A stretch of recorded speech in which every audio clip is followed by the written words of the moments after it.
Dizem que recordar é sofrer 2 vezes. E no caso do Brasil, é mesmo. Ninguém em seu perfeito juízo poderia negar. 2019 foi um ano ruim.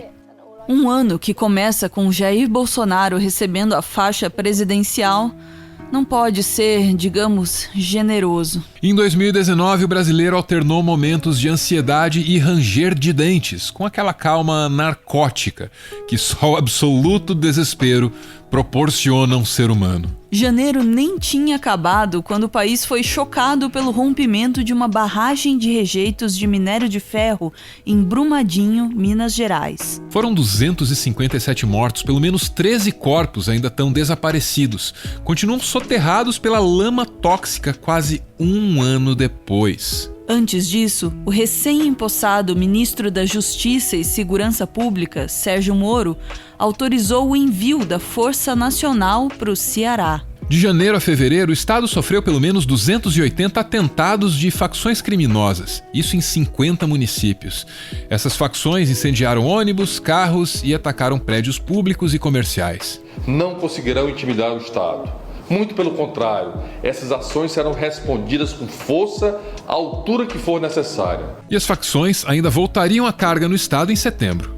Em Davos, no Fórum Econômico Mundial, Bolsonaro estreou no cenário internacional. Dos 45 minutos reservados para o seu discurso, o presidente usou menos de 7. Vamos investir pesado na segurança para que vocês nos visitem com suas famílias, pois somos um dos países primeiros em belezas naturais, mas não estamos entre os 40 destinos turísticos mais visitados do mundo. Conheçam a nossa Amazônia, nossas praias, nossas cidades, nosso Pantanal. O Brasil é um paraíso, mas ainda muito pouco conhecido. Somos o país que mais preserva o meio ambiente. Nem outro país do mundo tem tantas florestas como nós. Nessa fala aí, que insinua que o Brasil tem florestas demais, o Bolsonaro já dava uma pista do que viria adiante.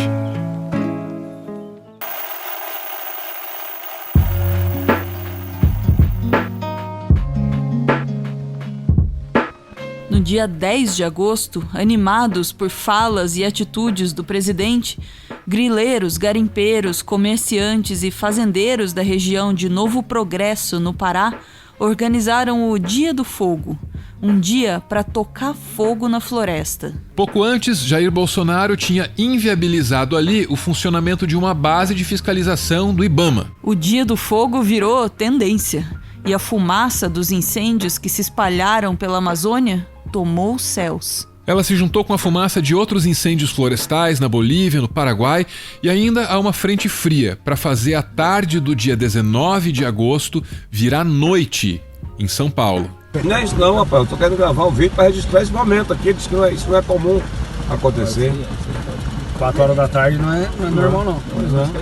Em julho de 2019, o Instituto Nacional de Pesquisas Espaciais divulgou que a taxa de desmatamento do mês na Amazônia havia sido 278% maior do que em julho de 2018. O presidente agiu rápido. Primeiro ele brigou com o diretor do INPE, o cientista Ricardo Galvão. Depois ele demitiu. Ele tem um comportamento como se estivesse falando em botequim. E eu quero estressar isso, uma conversa de botequim. Certo? Isso me assustou muito. Os incêndios e o desmatamento recorde levaram a Amazônia a ser um dos principais assuntos da cúpula do G7 na França no final de agosto. Bolsonaro reagiu mal, bateu boca publicamente com Emmanuel Macron e fez aquilo que é uma de suas especialidades. Ele arrumou uma crise diplomática. Por fim, riu no Facebook do comentário de um seguidor que insinuava que o francês estava irritado por ter uma esposa feia. Aí, no meio da crise, Alemanha e Noruega suspenderam as contribuições que davam para o Fundo Amazônia. A preocupação é assim, xingar a Bachelet, xingar a mulher do Macron, chamar a mulher de feia. O Macron falou que estão botando fogo na floresta brasileira, o presidente devolveu. Falou que a mulher dele é feia, por isso que ele está falando isso. Tudo bem, é divertido, não tem problema nenhum. É tudo normal e é tudo verdade. O presidente falou mesmo, e é verdade mesmo, a mulher é feia mesmo. c'est triste. Mais c'est triste d'abord pour lui et pour les Brésiliens.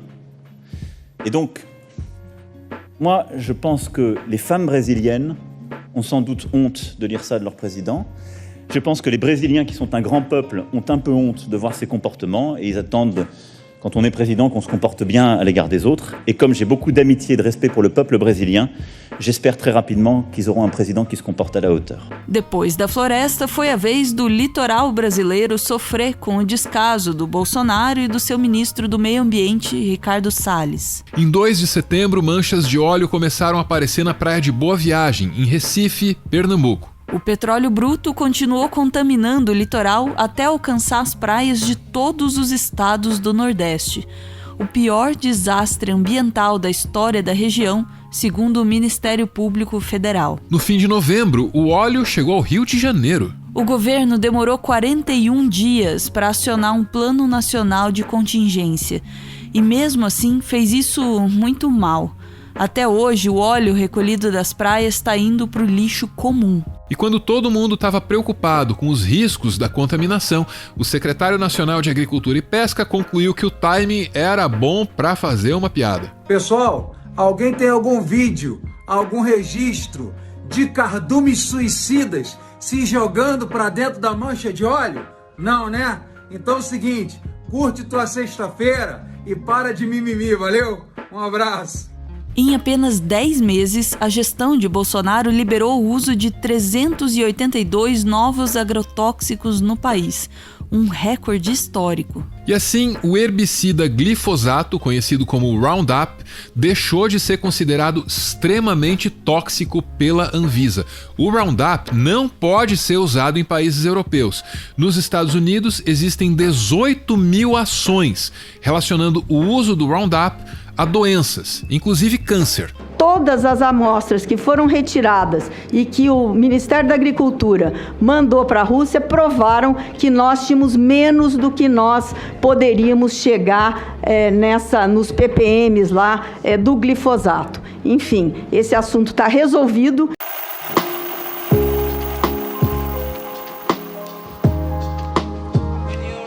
Depois da tragédia de Brumadinho, em fevereiro, um incêndio no centro de treinamento Ninho do Urubu matou 10 meninos das categorias de base do Flamengo. O clube ainda briga na justiça pelo valor da indenização com a maioria das famílias. 3 dias depois, um helicóptero caiu sobre um caminhão na rodovia Anhanguera, em São Paulo. O saldo foi de 1 ferido e 2 mortos. O jornalista Ricardo Boechat foi um deles. Em março, 2 jovens entraram armados numa escola na cidade de Suzano, em São Paulo, e mataram 5 estudantes e 2 funcionários.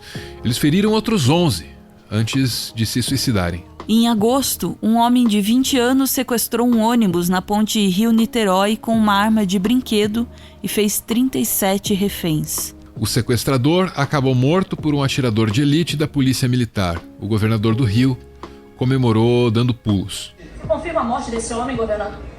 Já foi confirmada a morte dele? Já foi a ordem. Tem identificação, não é policial, E por falar em policiais do Rio de Janeiro, esse ano a polícia carioca bateu o recorde de mortes. Foram 1.546 até outubro. Em agosto, 1.500 cartas escritas por crianças da Favela da Maré foram entregues ao Tribunal de Justiça do Rio de Janeiro. Essas cartas pediam o fim da violência policial na comunidade. Na cidade do Rio, em 2019, 5 crianças foram mortas por balas perdidas durante operações policiais em favelas. A última delas, Agatha Félix, em setembro. O projeto Anticrime, Menina dos Olhos, do ministro Sérgio Moro, ainda ampliava para os agentes de segurança o chamado excludente de ilicitude. O texto equivalia a entregar a eles uma licença indiscriminada para matar, mas foi parcialmente barrado pela Câmara em dezembro. De volta a agosto, Bolsonaro suspendeu o uso de 299 radares portáteis pela Polícia Rodoviária Federal. No início do ano, ele não tinha renovado o contrato de outros 2.811 instrumentos fixos para fiscalização da velocidade. Os acidentes graves em rodovias federais subiram pela primeira vez desde 2011. E enquanto isso acontecia, a falta de manutenção fez um prédio de 7 andares desabar em outubro, em Fortaleza, no Ceará. 9 pessoas morreram. 6 meses antes, 2 prédios construídos irregularmente por milicianos na região de Muzema, no Rio, também desabaram.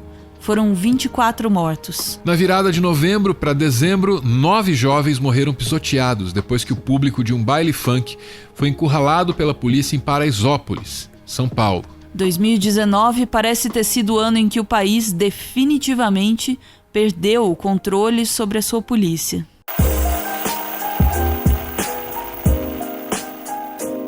Em junho, o site The Intercept Brasil começou a publicar uma série de reportagens, Vaza Jato. Nas conversas vazadas, o então juiz Sérgio Moro e a força-tarefa da Operação Lava Jato de Curitiba aparecem manipulando as investigações. Essa série influenciou a decisão do STF, que em novembro derrubou a prisão depois da segunda instância. Assim, depois de 580 dias, o ex-presidente Lula foi libertado da prisão em Curitiba, embaralhando as cartas na mesa da política nacional. Eu saio daqui, senhor.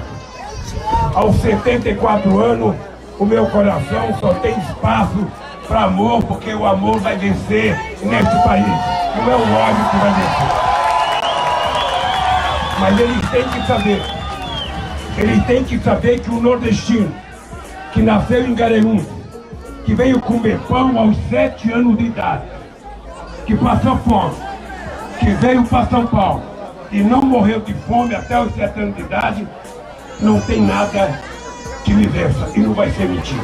E quem também teve na prisão em 2019 foi o ex-presidente Michel Temer, detido em março por mais uma vez a Operação Lava Jato. Em abril, Jair Bolsonaro assinou o decreto que extinguiu o horário de verão e deixou você até mesmo sem a sua cervejinha ao sol no final de ano. No mesmo mês, ele bloqueou 30% do orçamento para gastos não obrigatórios das universidades federais. Algumas passaram parte do ano na iminência de fechar as portas. Muita gente foi para a rua.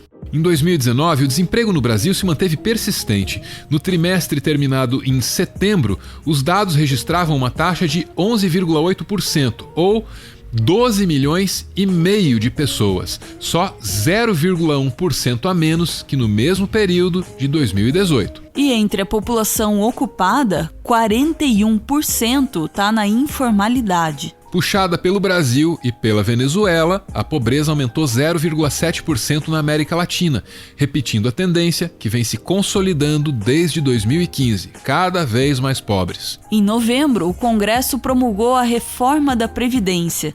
A reforma era a principal proposta defendida por Paulo Guedes. Só que os militares, que proporcionalmente são os que mais custam para a Previdência, continuam com regras muito frouxas, porque os trouxas permitem que assim seja. O presidente e seus filhos passaram o ano ameaçando as instituições. Se a esquerda radicalizar esse ponto, a gente vai precisar ter uma resposta. E uma resposta, ela pode ser via um novo AI-5. Denúncias contra os irmãos Eduardo, Flávio e Carlos e também contra o próprio Jair vieram à tona. E o presidente interveio em órgãos anticorrupção, que foi para tentar conter, foi para tentar parar as investigações. Enquanto isso, um porteiro do condomínio onde o presidente mora, no Rio, citou o nome dele no inquérito que investiga a morte de Marielle Franco. E vocês, TV Globo, o tempo todo infernizam a minha vida, porra! Onde vocês querem chegar, eu sei! Vocês não têm vergonha na cara! Essa patifaria 24 horas por dia contra a minha pessoa! Agora a Marielle Franco quer empurrar pra cima de mim? Bolsonaro passou os primeiros meses tentando agradar Donald Trump. Abriu mão do status diferenciado do Brasil na OMC e também da necessidade de visto para os americanos entrarem no Brasil. Ele ainda assinou um acordo autorizando os Estados Unidos a fazerem lançamentos a partir da base de Alcântara, no Maranhão. Em troca disso tudo, você sabe o que o Brasil ganhou? Nada, absolutamente nada. Para desopilar o fígado, o Bolsonaro abriu guerra contra o próprio partido, o PSL, e saiu da sigla em novembro. Agora Bolsonaro corre contra o tempo para fundar a Aliança pelo Brasil, um partido de extrema-direita que tem como alicerces o nacionalismo, o fervor religioso, o liberalismo econômico e o acesso a armas. E o número escolhido é o número 38. Acho que é um bom número, né? 38. Em 2019, o brasileiro foi, antes de tudo, um sobrevivente. E essa é a boa notícia. 2019 foi um ano ruim, mas você sobreviveu. Parabéns, eu sei que não foi fácil. Não foi.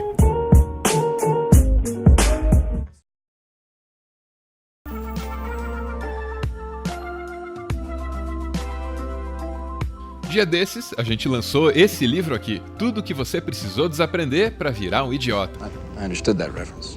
Esse livro compila, desmente e explica de onde saíram as teorias conspiratórias que hoje definem os rumos das políticas públicas do Brasil.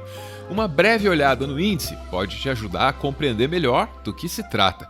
Tem um capítulo para explicar que essa conversa aí de marxismo cultural nasceu justamente na Alemanha nazista. Tem um outro para explicar que vacinas são seguras. E assim por diante até chegar nas conspirações envolvendo o educador Paulo Freire. O nosso livro está disponível em várias livrarias. Se você se interessou, tem os links para compra aí na descrição do vídeo. Você pode dar uma olhada, mas só se você quiser.